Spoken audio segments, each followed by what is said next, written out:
With early voting already underway, we continue to go through the ballot and bring you multiple perspectives on issues you'll be voting on. Tonight, we're tackling Amendment 73, the proposed tax increase for education. Denver 7's Jace Larson goes 360.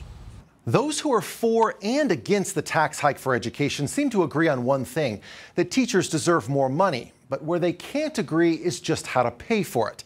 Tonight, we're going 360 in the classroom with 5 different perspectives, starting out with educators. How can I figure out 15 times 20? In her classroom, Rachel Sandoval makes math work for her 5th graders. You have to write 65 milliliters. As a teacher, it's probably not going to surprise you that she's in favor of Amendment 73. Good job. But you have to step out of this room Hi. and into her living room to really understand why. Because it's a 2-bedroom house and there's 3 of us. She's renting a room in this 1-bathroom place because it's the only way she can make math work financially for her. I bring home in between $2,800 and $2,900 a month, take-home pay. So you're telling me that I can afford an $1,800 mortgage on that? Like how? That's more than half my salary. For her, Amendment 73 is about improving her way of life. You know 10 times 10 is... And making doing what she loves... You need to get confidence.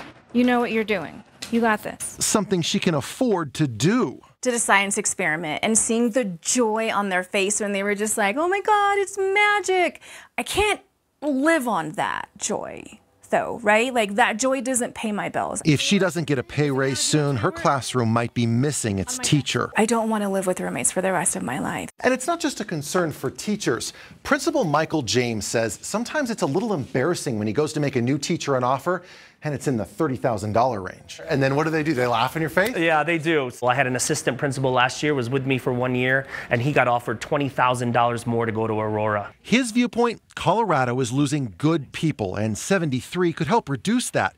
His district is one of several that has promised it will hike new teacher salaries as much as 10%. But because schools get to decide how to use that money, he's also hoping to improve parts of his building, including this auditorium. Still has the same seats from 1955. Now, what about the perspective of someone who doesn't have kids and makes more than $150,000?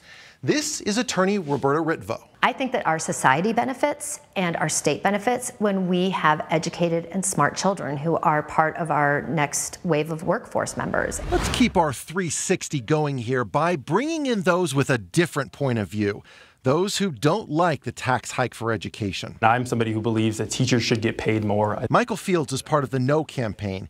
He says 73 is a blank check given to schools without them having to prove that they can actually make students smarter with more money. Too much money is going into administrative costs. It should be going into teacher salaries. We need to fix our pension system. That will get more money into teachers' pockets. Luke Ragland thinks 73 will take a swipe at Colorado's economy. Amendment 73 also hikes taxes on many large companies and small business owners. This moves us toward a model where folks have much less opportunity to build businesses, to create wealth for their communities and for their family. Oh, and if you own property, consider this. Property tax rates were expected to come down from 7.2%.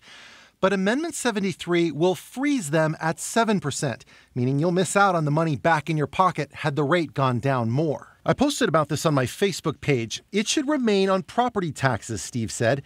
Donna said that seniors have paid their fair share, and she suggested that seniors get a break from school taxes. So let's bring it all back.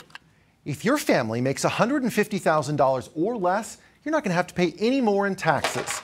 But critics will tell you that the people who do, well, there's no guarantee in state law just how that money will be spent. In the Denver 7 classroom, I'm Jace Larson. By the way,